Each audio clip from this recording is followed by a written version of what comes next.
Hello, people in FestCampos. We are here to interview Henry Jenkins, the professor of communication, journalism, cinematic arts, and education at the University of Southern California, and the founder and former co-director of MIT Comparative Media Studies program. He's the bestseller author of or editor of 20 books in various aspects of media and popular culture. Mr. Jenkins, it's a pleasure to be here with you. And my first question for you, it's about the situation of the media right now in the world and the share of the responsibility with the political situation in the world right now, including in Brazil, in the United States, this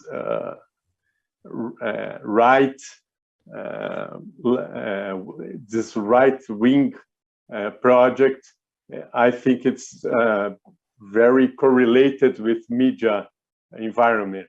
What do you think about it?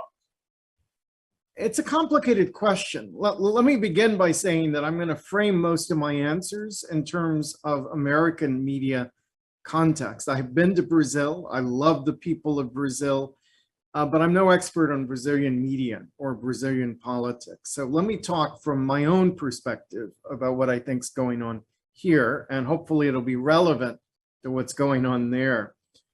First, if we look at the news, I think in the United States, the news media has kept pumping Trump because his controversial comments were such grabbers, right? They were just something that traveled through social media. They were something that people wanted to stop and see. They were just fiery content. And as a result, the news media promoted Trump from the very beginning and gave him a disproportionate amount of airtime. It was slow to challenge his statements, right? It is difficult for an quote objective media, which always wants to say represent two sides in the American context, to call out a president who was clearly lying. Now it's fairly routine for the news media to use the phrase "the big lie" to refer to Trump's claims about the election, but throughout his administration, they soft pedaled the problem that we were facing there. And as a result, what we should have been holding the power accountable was complicit with power, complacent about the consequences of its own coverage. Now, if we shift to the entertainment industry, it becomes more complicated, but more interesting, right? So the work we do with the Civic Imagination project started when we realized that young people, and particularly around the world, are drawing on popular culture as the raw materials from which they build their politics. They fight for social change in a vernacular heavily informed by wizards and zombies and handmaids and three-finger salutes and any number of other things that have all become political symbols. And the right wing does much the same. Right? So the red pill, blue pill distinction in The Matrix, for example, has been a really important one on the right in the United States. There's certain action film stars have emerged as symbols for the right. Game of Thrones became a symbol for the rights. Tolkien and other fantasy stories, particularly Nordic fantasy stories, are points of entry into far-right politics, particularly white supremacist politics in the United States. So insofar as the raw materials that we're conducting our politics through are coming from mass media, then the mass media faces new responsibilities for thinking about what those contents might be. Not that they control fully what the audience is, and this is not a liability question, it's an ethics question, right? Are you pumping things out into the system? Are you making Viking movies that are really extreme, celebrating a white supremacist agenda, which is pretty clearly known in the fantasy world what the problems with that are?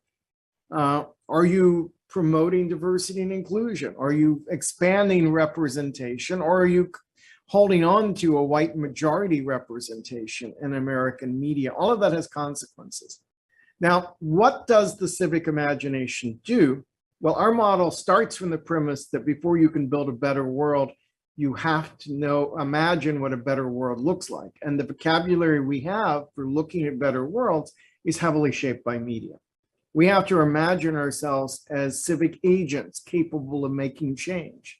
So the discourse of empowerment and the role models we have for thinking about who we are and what we can do in the world are shaped heavily by media.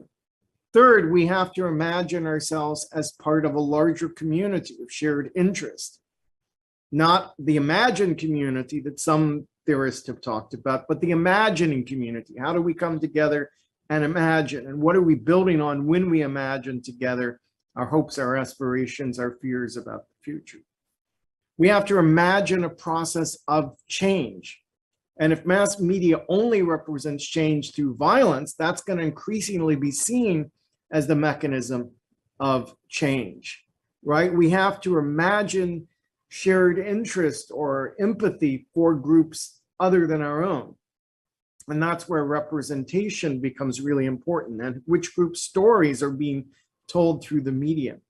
And for those groups that are most marginalized and oppressed, they may well have to imagine freedom, dignity, participation before they've directly experienced it.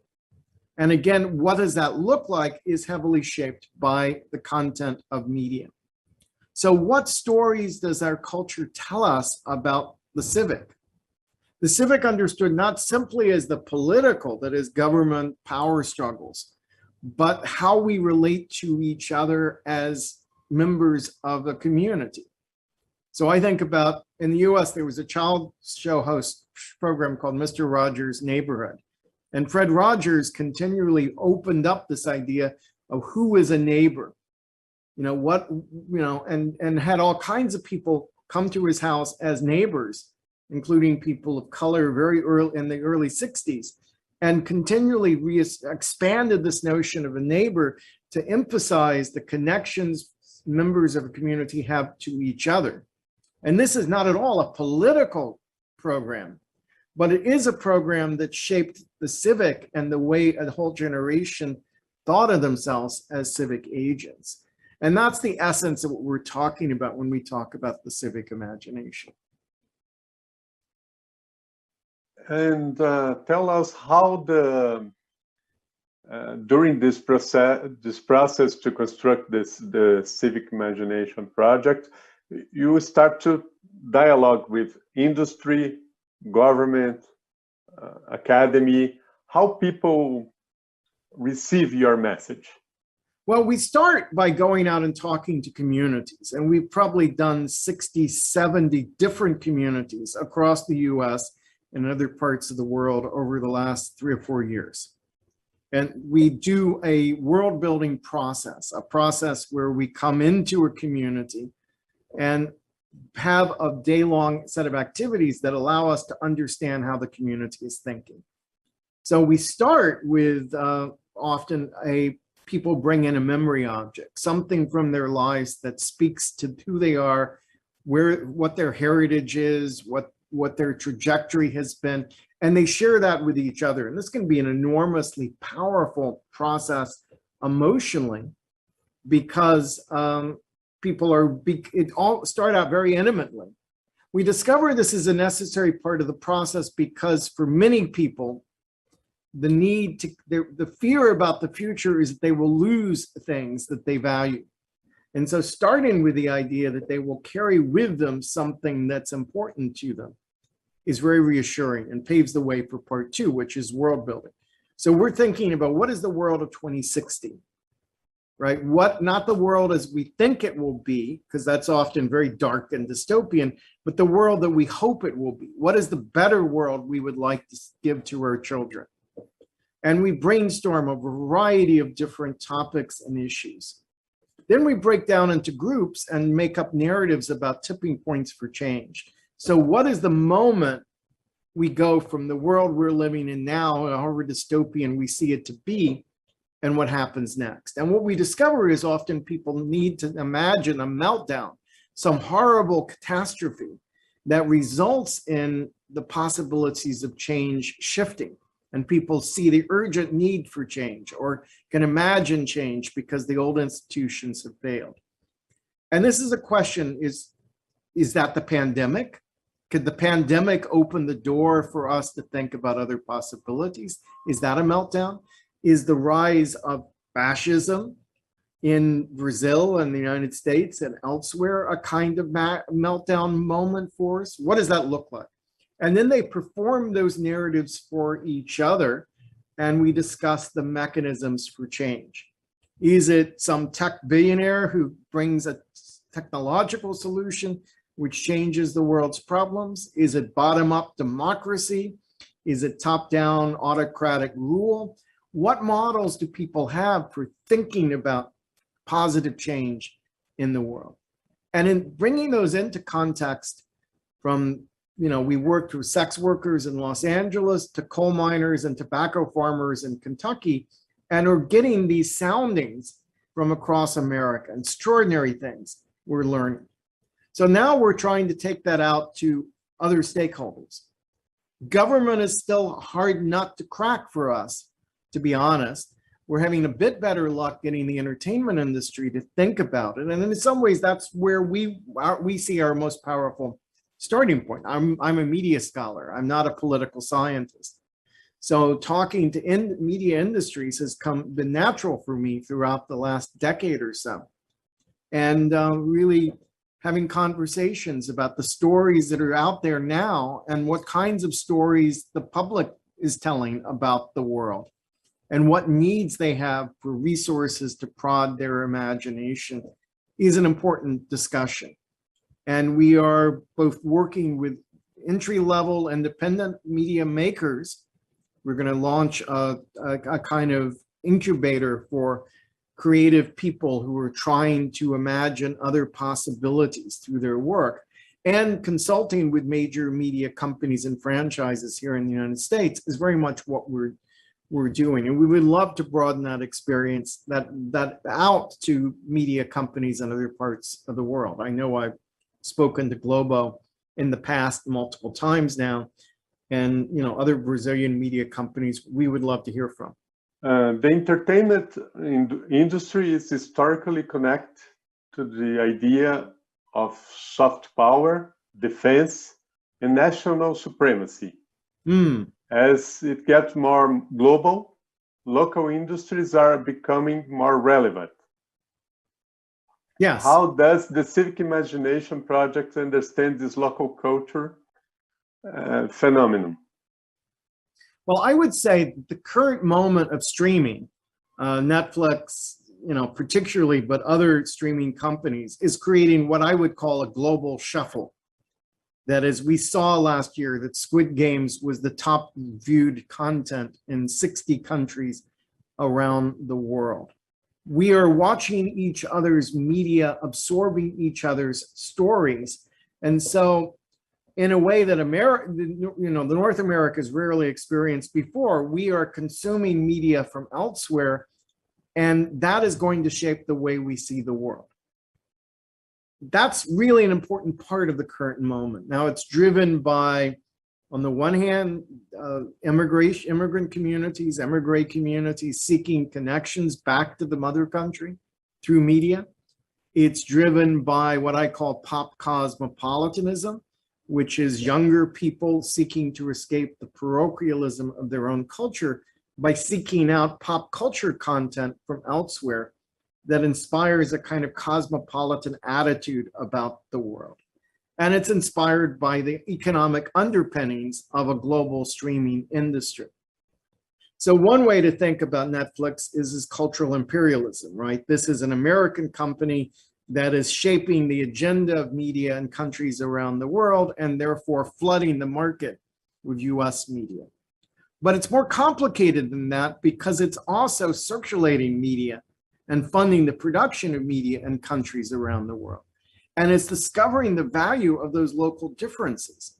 It's discovering that people want media that tells different stories, that has different sounds, different styles, different people represented.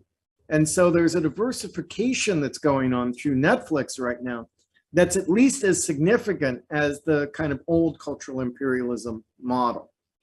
Now, how does soft power work in this world, I think, is a really interesting question. Clearly, getting into the global circuit expands the influence of countries whose media is being consumed. So Korean debates about class, say, are traveling with Squid Games and all of the other, Parasite and all the other Korean pop culture we're seeing right now, or a particular kind of soft masculinity is traveling with K-pop at the moment.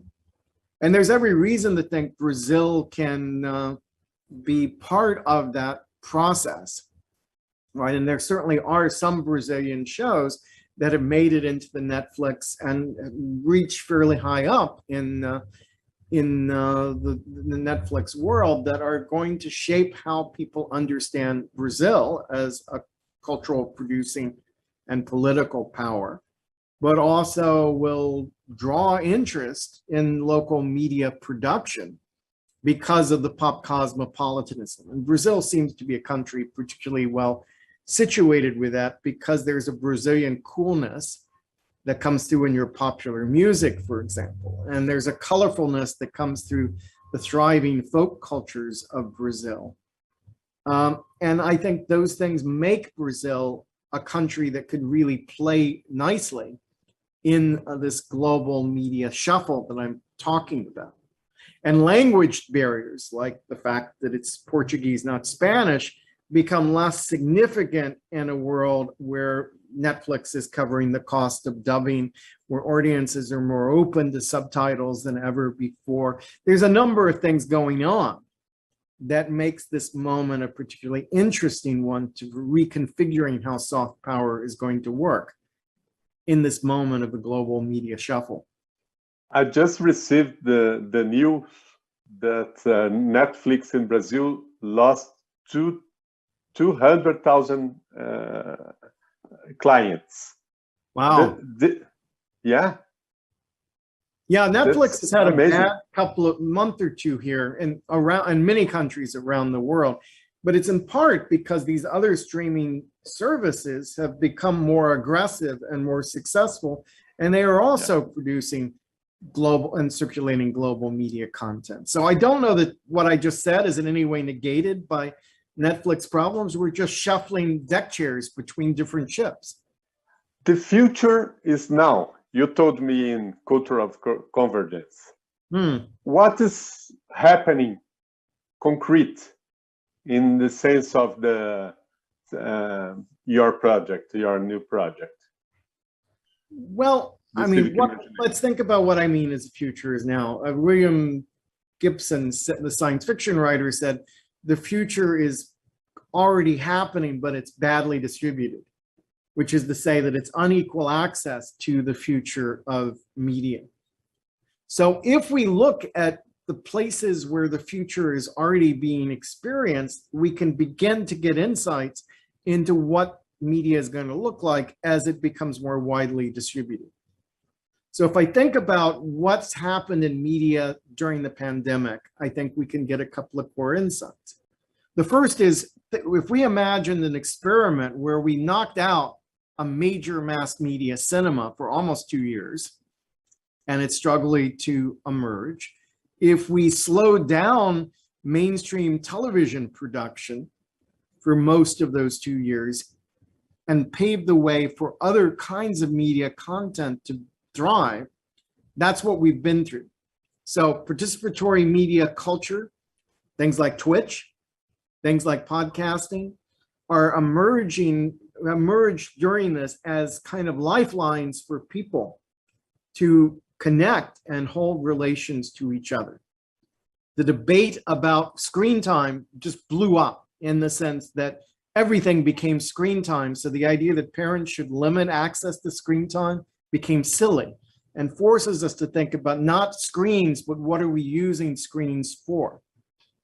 Streaming services who had access to global content flows became the real success stories of the pandemic, and what I'm calling the global media shuffle we were just talking about became more and more powerful. So people were willing in desperation to start consuming or trying global media content, and they discovered they liked it. So we've accelerated about a decade's worth of change in the 2.5 years, all of which is going to shape, I think, what media looks like for the years to come. And we've accelerated as well this discussion of the metaverse and, you know, Web 3.0, cryptocurrency, NFTs, all of that's another thing that's really been emerging in recent years. Now, personally, I'm less interested in the metaverse than I am in the multiverse, by which I mean that what I'm living with right now is the Marvel Cinematic / televisual universe and the openness and fluidity of characters and stories across media platforms. This is the moment where transmedia has reached an epic scale, and I think will continue to do so. I don't see Marvel slowing down anytime soon, right? That this is the moment we're living in. And this idea of there being multiple realities manifests itself in something like Everything Everywhere All at Once, which I think is the most important film so far this year, at least in the American cinema and maybe on the global scale. And partially it's the ability to play around with multiple realities easily, fluidly. I mean, it makes it look easy. It's an incredibly complex job of editing and storytelling, but we have the vocabulary to understand that.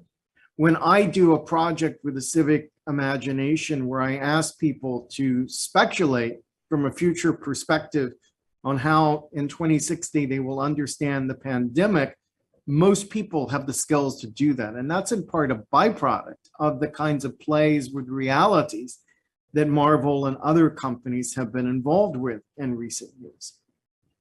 So all of that, if I'm saying what is the future now, what the future now has been this acceleration of trends. Now, as I said, why am I less excited by metaverse?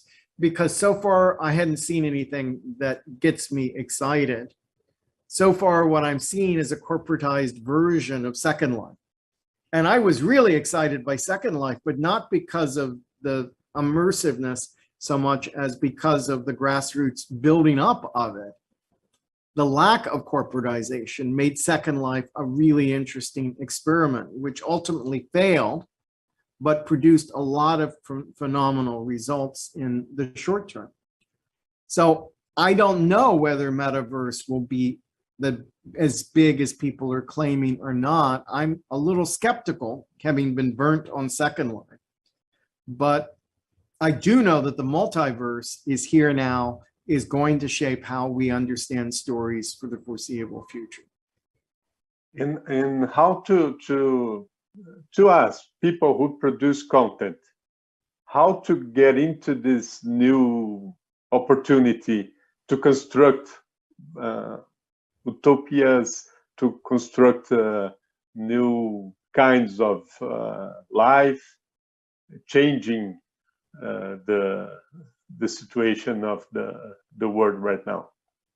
Well, first advice is think globally, act locally, which is to say that recognize that the media that you're producing is not just going to have an impact in Brazil, but within the world of global media shuffle will have an impact everywhere. And think then about global issues that matter.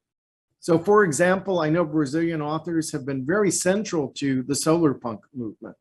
And solar punk is a genre of science fiction which seeks to imagine sustainable, environmentally sustainable futures. It is at once dystopian and utopian. Dystopian in that it imagines global climate change reaches a more dire state than it is today, but utopian in that it imagines what new solutions might emerge there, how people working together enable each other's survival, how nature and cities are more woven together in a way that feels like, frankly, Rio in particular, right, which has a more integrated relationship between the blue and the green parts of our world and the metal and concrete parts of our world. And so this is a case where this, Brazilian writers are part of a global conversation about the future, dealing with questions that are of global interest. I'm trying to remember, is it 3% the name of this Brazilian science fiction show, which has done quite well globally via Netflix, which deals with class, but also with exam regimes and educational futures. And I think it's a powerful example of a story that has a civic vision behind it that is asking questions that are global in scope and scale. Now, the economics still requires you to be locally focused, insofar as most of the money initially is going to come from your local market, not a global market. But you want to plan now for the idea that your shows could be picked up, and the ones that have more of a global reach are going to be picked up. But that does not mean global homogenization. It means you lean into the Brazilianness of your story and that what we might have called local color when we were talking about literature, the music, the fashion design. What I remember so vividly from being in Brazil was the street art, right? And the street performers. All of that becomes raw material out of which these visions of the future emerge. And, something, again, solar punk is a genre where Rio has so much to teach the rest of the world, and some of the cities elsewhere in the country as well, where, you're at the edge of the Amazon, and yet there's urban development and cultural renewal taking place. That's a story we need to think about as we think about the future. People lost the ability to imagine the future. Well, I think it's been severely limited, right? I think, a number of writers, Havel, for example, in Czech Republic, have noted that fascism and authoritarianism thrives by crushing the imagination, by limiting and challenging the imagination to an official state narrative. And so the imagination is endangered by the rise of these far-right governments around the planet. And we have to fight for our imagination, because Havel saw the imagination as the most important resource that allowed people to counter official narratives and to push for change. As I said, if you can't imagine what a better world looks like, you're not going to fight to achieve it. It's that simple. So this is the skill, imagination broadly understood as the skill we need to foster. Also, that imagination needs to be coupled with empathy, right? And this goes back to what you were saying about the Black maids. For much of us in the world, Brazil has been a model for a multicultural, multiracial society. And it gets a reputation for being more open to that than, in fact, some of the reality is, as you're talking about representation. So as you develop Brazilian content for a global market, I think you're going to need to lean into a more multicultural vision of society, because that's what the rest of the world wants to consume when it thinks about Brazilian content. So just as a marketing thing, it makes a lot of sense for Brazil to change that dynamic as it's being changed in many other countries around the world. It took a Black Panther for Hollywood to figure out that there were Black and brown people in other parts of the world who might like to see Black and brown people on the screen. Hopefully that insight can be shared with other creative industries around the planet, and we will end up with a more diverse and inclusive media culture. Can you talk more about the concept of pop culturalism?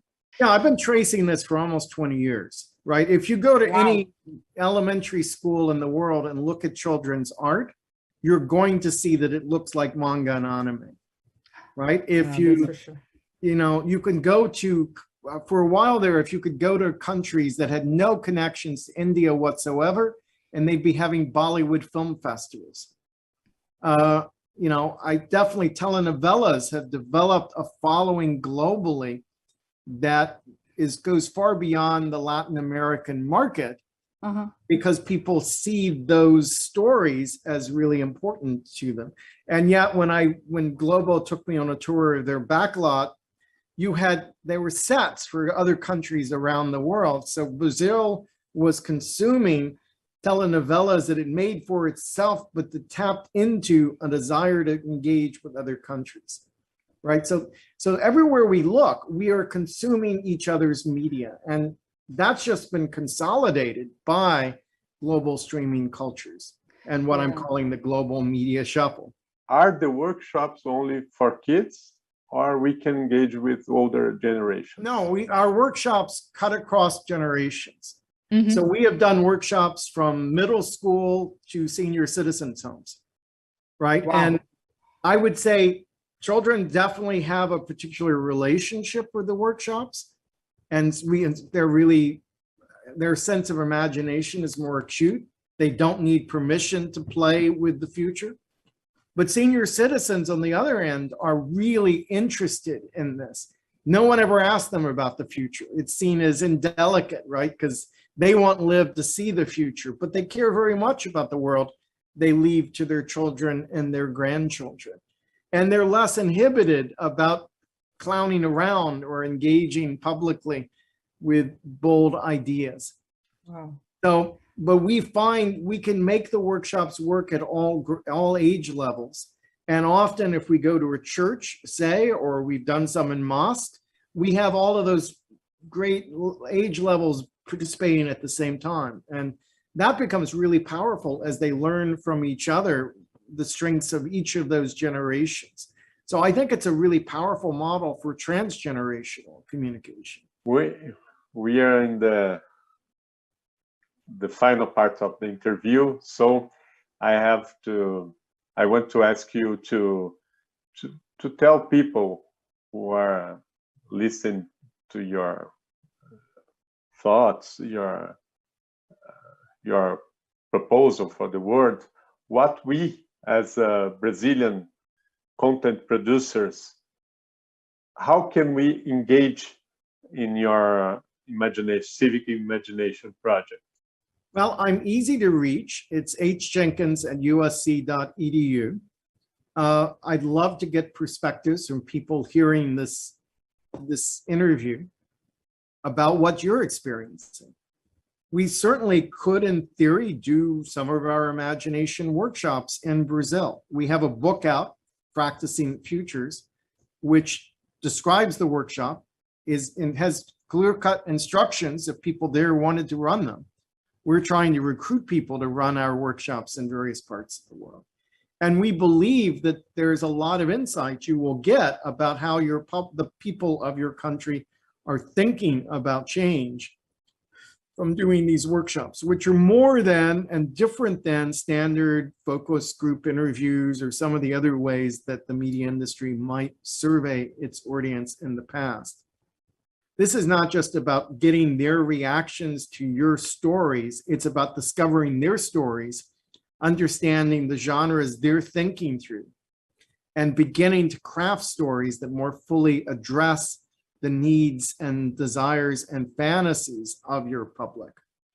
And that's something that's been hard to get at in the past, but I think our workshops really do allow us a lot of depth of insights into that.